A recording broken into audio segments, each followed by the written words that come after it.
नमस्ते विद्यार्थियों।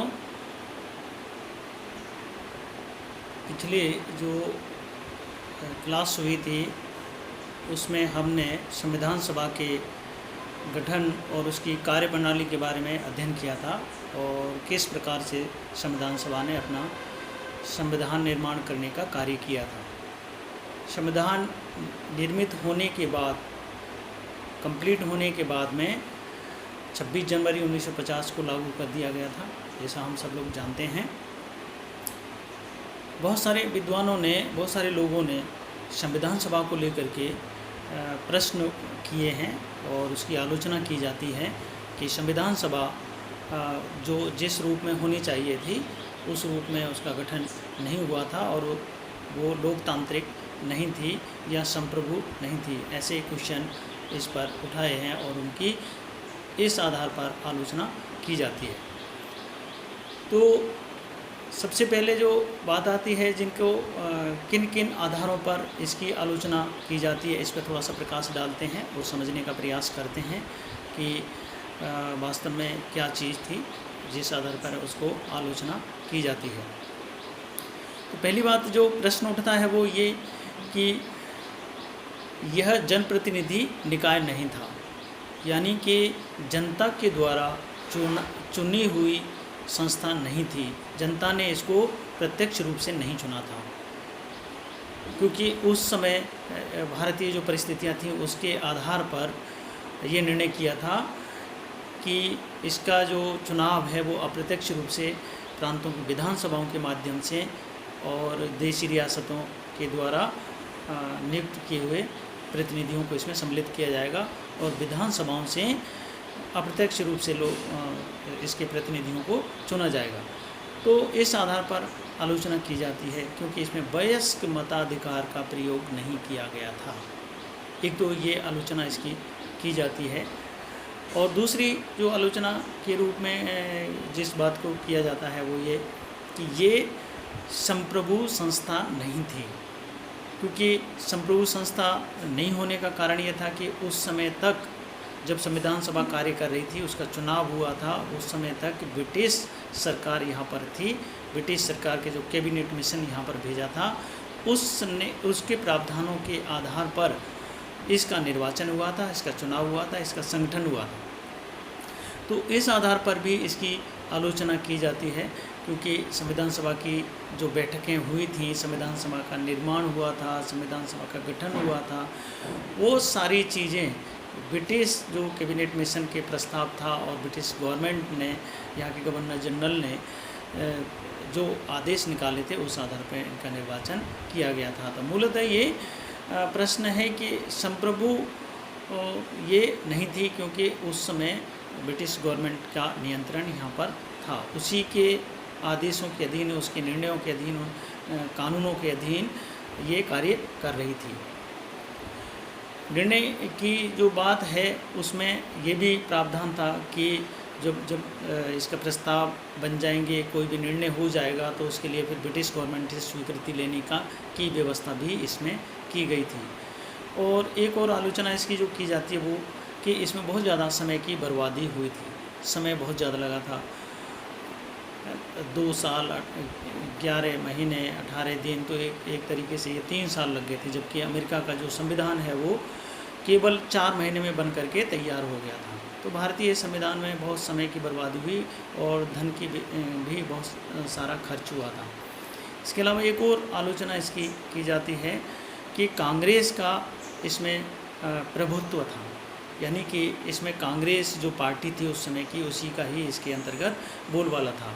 जैसा कि ऑस्टिन के द्वारा इसकी आलोचना की गई है। उन्होंने कहा संविधान सभा एक दलीय, देश का एक दलीय निकाय था, सभा ही कांग्रेस थी और कांग्रेस ही सभा थी। तो इस आधार पर भी इसकी आलोचना की जाती है क्योंकि इसमें कांग्रेस के प्रतिनिधियों की संख्या काफ़ी अधिक थी, काफ़ी मात्रा में थी और उनके द्वारा ही इसका जो भी कानून या जो भी संविधान बन करके तैयार हो गया उसमें उन्हीं का बाहुल्य रहा था। एक और आलोचना इसमें की जाती है कि इसमें जनप्रतिनिधियों और आम जनता के लोगों को इसमें सम्मिलित नहीं किया गया और इसमें जो वकील हैं उनका ही बोलबाला था, राजनीतिज्ञों का बोलबाला था। आम जनता के प्रतिनिधि इसमें नहीं पहुंच पाए थे उनकी आम जनता की बातों को रखने के लिए।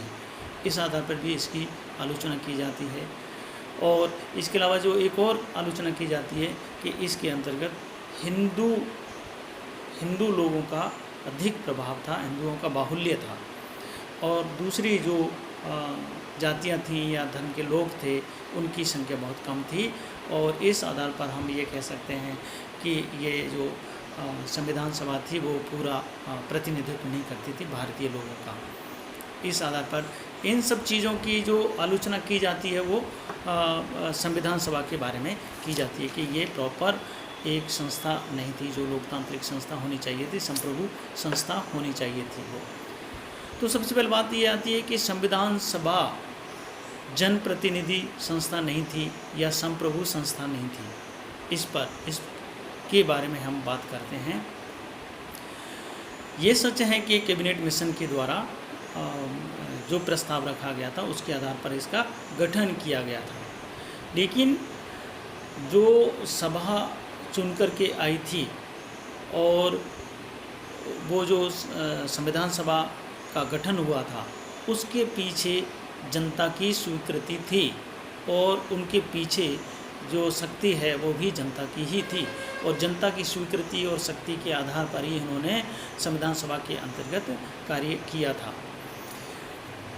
क्योंकि 15 अगस्त 1947 को भारत स्वतंत्र हो गया था, तो ये कहना कि ब्रिटिश गवर्नमेंट के अधीन ही संपूर्ण रूप से ये सभा उस समय कार्य कर रही थी, तो टेम्परेरी तौर पे ये ठीक है कि ब्रिटिश गवर्नमेंट को उस समय या गवर्नर जनरल को ये सत्ता दे रखी थी, लेकिन भारत स्वतंत्र हो चुका था उस समय। 1946 से संविधान सभा ने अपना कार्य करना शुरू किया था और 26 नवंबर 1949 तक ये लगातार कार्य करती रही थी। तो अधिकतम जो इसका कार्यकाल था वो स्वतंत्र भारत के अधीन था, उसमें इसने कार्य किया था।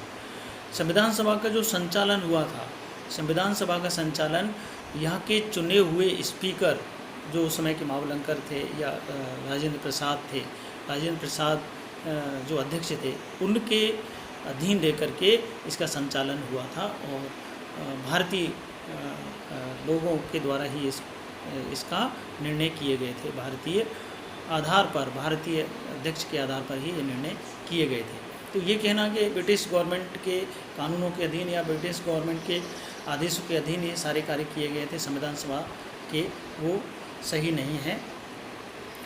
और जब प्रस्ताव की बात आती है कि किसी भी निर्णय को या प्रस्ताव को ब्रिटिश गवर्नमेंट से अंतिम स्वीकृति लेने की जो प्रावधान था कैबिनेट मिशन के अंतर्गत, उस प्रावधान को संविधान सभा ने नकार दिया था, अर्थात उससे स्वीकृति ब्रिटिश गवर्नमेंट से इसकी स्वीकृति नहीं ली गई थी और इन्होंने अपने आप को संप्रभु मानते हुए जो निर्णय किया था वो अंतिम निर्णय माना गया था संविधान सभा का। संविधान सभा के प्रतिनिधि संस्था नहीं थी, इसके लिए ये कहा जाता है कि इसका अप्रत्यक्ष रूप से निर्वाचन हुआ था। भले ही अप्रत्यक्ष रूप से निर्वाचन हुआ था, लेकिन उस समय की जो परिस्थितियां भारत की थीं, उन परिस्थितियों में अप्रत्यक्ष निर्वाचन ही संभव था, क्योंकि हिंसा का वातावरण चारों तरफ था और बहुत ज़्यादा खर्चा किया जाना था। तो इस वजह से उस समय की जो परिस्थितियाँ थीं उनमें चुनाव कराना बहुत मुश्किल था, असंभव था। और जो यदि चुनाव कराए भी जाते बहस मताधिकार के आधार पर, तो बहुत कुछ रूप या स्वरूप संविधान सभा का यही होता जो कि अप्रत्यक्ष रूप से चुन करके गठन हुआ था संविधान सभा का, वही रूप इसके अंतर्गत हुआ था। और दूसरी बात यह है कि यदि जो संविधान सभा के प्रतिनिधि जनता के प्रतिनिधि नहीं होते, तो जो प्रथम आम चुनाव हुए थे भारत के, उन आम चुनावों में अधिकांश जो संविधान सभा के सदस्य थे वो संसद में चुन करके आए थे। तो इससे ये जाहिर होता है कि यही प्रतिनिधि उस समय भी चुन करके आते। इसमें एक और बात की जाती है कि बड़े बड़े जो नेता हैं वो कांग्रेस के इसके अंतर्गत थे, लेकिन इसके अलावा अन्य जो प्रतिनिधि हैं उनको भी इसमें पार्टिसिपेट करने का या चुने जाने का, सदस्य बनाने का की व्यवस्था भी की गई थी। अनेक जो उस समय के विद्वान व्यक्ति थे उनको भी इसमें कांग्रेस के अलावा जो कांग्रेस के बाहर के थे उनको भी सम्मिलित इसके अंतर्गत किया गया था। जैसे अम्बेडकर है, समय प्रसाद मुखर्जी है, जयकर है, संथानम है, हृदयनाथ कुंजरू है, एस.एन. सिन्हा है, के.टी. शाह है, आयंगर हैं, ये सारे जो सदस्य थे ये बहुत बड़े बड़े विद्वान थे। इनको भी संविधान सभा के अंतर्गत नियुक्त किया गया था या उनको भी इसके अंतर्गत सदस्य बनाया गया था। तो ये कहना कि कांग्रेस का ही इसके अंतर्गत बोलबाला था और उन्होंने ही इसको बनाया था, ये एकदम सही नहीं है। इसके अंतर्गत अल्पसंख्यकों, एस.टी. एस.सी. और जो उस समय के जो अन्य धर्मों के जो व्यक्ति थे उनको भी इसके अंतर्गत प्रतिनिधित्व दिया गया था।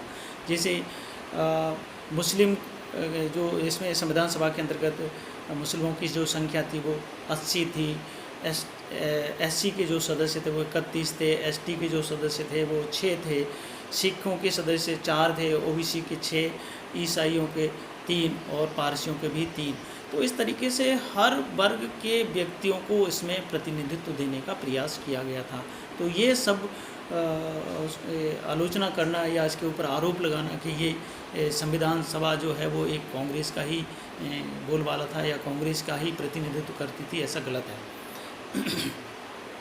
और यदि उस समय की जो कांग्रेस थी उसको भी यदि देखा जाए तो इसमें भी सभी विचारधाराओं के या सभी विचारों के लोग इसके अंतर्गत सदस्य थे। वो आपस में एक दूसरे की आलोचना भी कर लेते थे, एक दूसरे के विपरीत भी होते थे, एक दूसरे के सभी ये जो संस्था थी या ये जो कांग्रेस दल उस समय का था वो सभी धर्मों का, सभी वर्गों का, सभी जातियों का, सभी का प्रतिनिधित्व करती थी और एक दूसरे के बिल्कुल कट्टर विरोधी व्यक्ति भी इसके अंतर्गत समाहित थे। इसके अलावा संविधान सभा की जो ये कहा जाता है कि जो संविधान है उस पर जनमत संग्रह नहीं कराया गया था, जनता की अनुज्ञप्ति नहीं ली गई थी या उसकी स्वीकृति नहीं ली गई थी। तो जनमत संग्रह कराना कोई इतना अनिवार्य उस समय नहीं था, जो बहुत ज़्यादा खर्चीला होता, जो अव्यावहारिक होता, और यदि जनमत संग्रह कराया भी जाता तो भी अधिकतम यही स्वरूप होता और संविधान का में कोई भी चेंज होने की संभावना नहीं होती, क्योंकि जो प्रतिनिधि थे वो जनता की तरफ से ही इसमें प्रतिनिधित्व कर रहे थे। तो इसलिए ये भी कहना कि जनता की स्वीकृति नहीं ली थी, जनता के प्रतिनिधि इसमें नहीं थे, ये गलत है। और जनता के जो प्रतिनिधि हैं जो बाद में प्रथम जो आम चुनाव हुए थे उसके अंतर्गत ये साबित भी हो गया था। और ये कहा जाना कि ये वकीलों का इसमें बोलबाला था, अधिक संख्या वकीलों की थी। तो भाई संविधान जब बना रहे हैं तो संविधान क्या होता है? कानून होता है, और संविधान कानून होता है तो कानून को अच्छी तरीके से समझने वाला कौन होता है? वकील ही होते हैं। तो वकील जब होते हैं तो उस कानून की जो पेचीदगियाँ हैं उनको वकील ही समझ सकते हैं, आम जनता नहीं समझ सकती। आम जनता के जो सामान्य प्रतिनिधि हैं वो इसको नहीं समझ सकते। तो ये तो एक अच्छी बात है कि उसमें वकीलों की संख्या अधिक थी, जिन्होंने कानून को बहुत संविधान को के जो कानून बनाए थे उनको बहुत सोच समझ करके बनाया था। तो इस प्रकार से आम जनता की जो समझ से परे होने के कारण संविधान की जो कानून व्यवस्था है उसको तो वकीलों के द्वारा बनाया जाना तो एक अच्छी खूबी है, अच्छी बात है। बाकी का हम कल अध्ययन करेंगे। और राजनीति विज्ञान का जो MA फाइनल का जो पेपर है इसमें हम अध्ययन कर रहे हैं नियमित रूप से। Thank you.